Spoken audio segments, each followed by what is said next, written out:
Bayern Munich currently have the most insane attack in all of Europe. They're completing over 20 shots per game. They're averaging 4.2 goals per 90, and their striker Harry Kane has more goals than the majority of teams in the Bundesliga. But the way they achieve this isn't without its risks, and Kompany is using extremely aggressive tactics, often with only 2 players providing cover, 2 players circulating possession, and 6 players overloading the defensive line. So in today's video, we're going to be taking a look at exactly why Kompany's tactics are so dangerous in attack, and the defensive setup that means no team has found a way of breaking them down. Welcome back to Football Meta. My name's Cormac, I'm a qualified analyst, and I'm here to bring you the most in-depth tactical breakdown. Now, obviously Bayern Munich don't already start with this setup right from kickoff, and there's some important rotations that need to take place before they're able to create a chance. Let's start with this clip from their game against Hoffenheim. And from build-up, we can see that it's not the right back picking up the ball, but the holding midfielder Kimmich, with the actual right back Leimer already being on the defensive line and creating a 2v1 with Elise. This rotation out wide from the holding midfielders creates a lot of pressing issues for the opponents. Do you sit back like in this clip and allow Kimmich to slowly gain ground? Or do you press him and risk exposing the centre, where players like Kane and Gnabry then have more time on the ball? Something Kane does all the time, receiving in space and instantly playing a ball in behind. And if it wasn't dangerous enough, if the opponents get too aggressive, then these direct passes over the top are the next solution. For example here with Kane flicking the ball forward. And there's a 2v1 with the fullback and winger already out wide on the flank. This shape makes Bayern extremely tough to press, and with so many forward rotations, it often means their build-up looks like this, with everyone pinning the defenders back and with space to push forward. So it doesn't take long before Bayern Munich move into a more active phase of play. Vincent Kompany is a manager who loves to trap the opponents in their own half. Bayern Munich have a field tilt of 71.8%, which essentially means that 2/3 of all of Bayern Munich's possession takes place in the opponent's final third. Now this is where Kompany's 2-2-6 comes into play. However, take that setup with a pinch of salt, because there's so many rotations in this team that they rarely actually resemble this shape. But it makes it easier to understand if we highlight 3 key zones where Bayern Munich want to progress the ball. But before we take a look at that, a quick word from today's sponsor, SoRare. SoRare is all about building your favourite fantasy football team, where you get to play with officially licensed players from Europe's top leagues. And getting started is incredibly simple. First, pick the competition that you want to join, like the Premier League, La Liga, Bundesliga or Ligue 1. Then head to the marketplace and recruit 5 players from that league. You're going to need a goalkeeper, a defender, a midfielder, a striker, and 1 extra player of your choosing.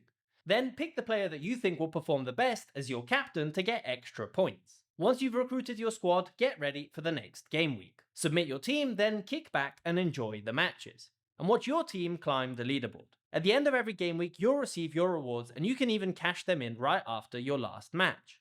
In SoRare 26, every game week can pay off. Finish amongst the top managers in the Premier League, La Liga, Bundesliga or Ligue 1 and you can unlock cash prizes or even exclusive experiences. But that's not all, because every time you submit your team, you're counting towards your hot streak. Here, you're not competing against anyone else. All you need to do is match the point threshold and you can get paid.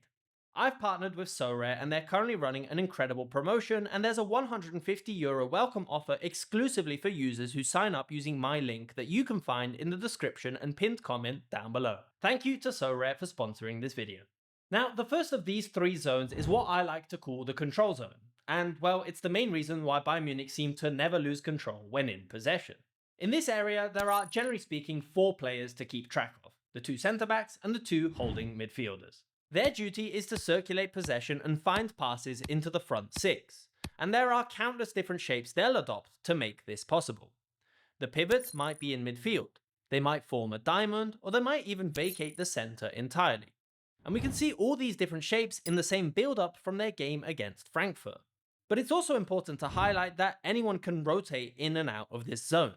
Kane might drop deep to collect the ball with Goretzka pushing forward, or Olise likes to come into a more central position, and at times it can even be 5 or 6 players moving the ball around in this area.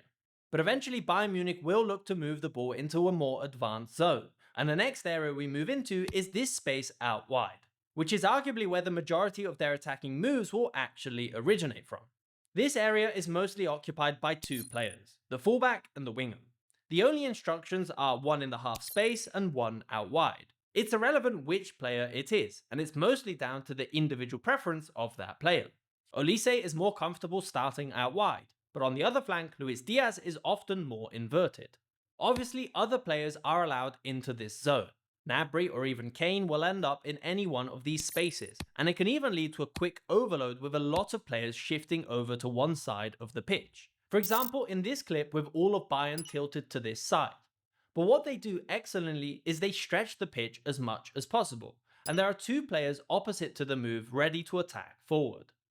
Bayern will in fact often move the ball out of these densely packed zones and shift it to the other flank, or exploit the defense overcommitting to one flank and playing it directly in behind through the middle. It's also important to note that the two players out wide are not on the same line.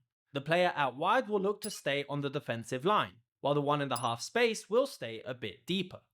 This means Bayern can look to go directly in behind, or they can go into the winger with a run into the half space. And these opposite movements create a lot of disruption in the opposition's defensive shape.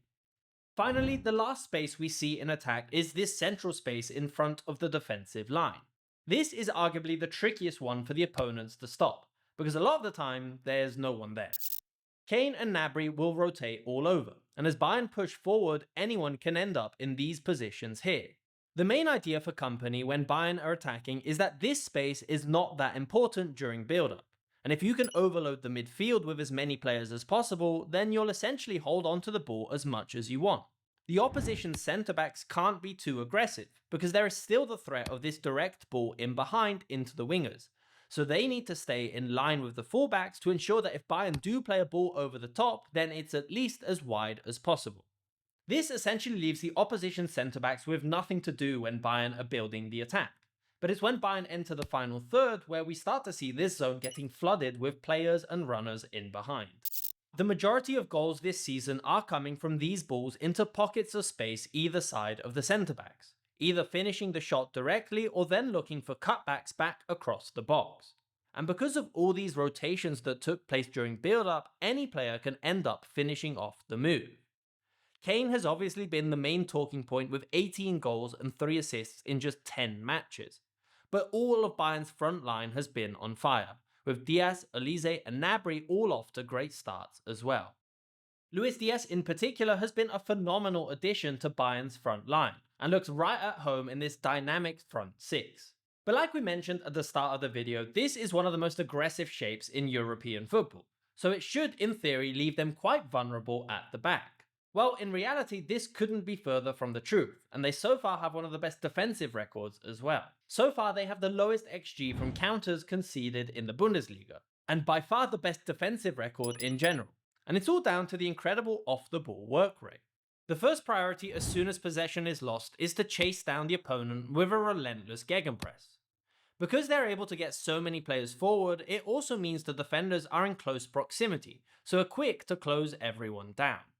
When Bayern counterpress, there are 3 zones that spread out from where the ball is of varying intensity. In the red zone is an all-out press, chasing the ball and quickly rushing the pass. The orange zone sees players step off their man slightly, encouraging the pass into feet, so they can then close them down, but also ready to run backwards if the press is broken. In this area, it's not uncommon for them to have an extra player as well.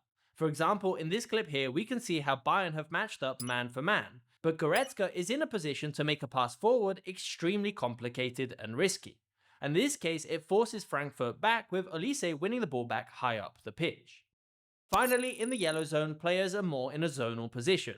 The attackers are positioned in a way to instantly be a threat if possession is won, whilst also being quick to close down their man if needed, and the defenders will ensure they're covering any dangerous space in behind. But they also carry this aggression into their normal defensive phase as well. And Bayern Munich, just like the majority of elite teams in Europe right now, are pressing with a man-oriented system. Straight from goal kicks, they are right on the edge of the opponent's box, following every movement and not keeping to any specific defensive shape. So many times this has led to the opponents looking to play the ball over the top and Bayern simply regaining the ball and starting their attack. In the moments where they do need to drop a bit deeper, then one interesting element is that their most advanced player isn't Harry Kane, but Gnabry. This has some extremely beneficial consequences when counterattacking, as it means they have a quick player ready to attack the space in behind, and Kane's passing range can be used to instantly pick out this run. So far, Bayern Munich look unstoppable, but can Kompany's tactics dominate Europe the same way they're dominating Germany? Leave your thoughts in the comments down below. Thanks for watching.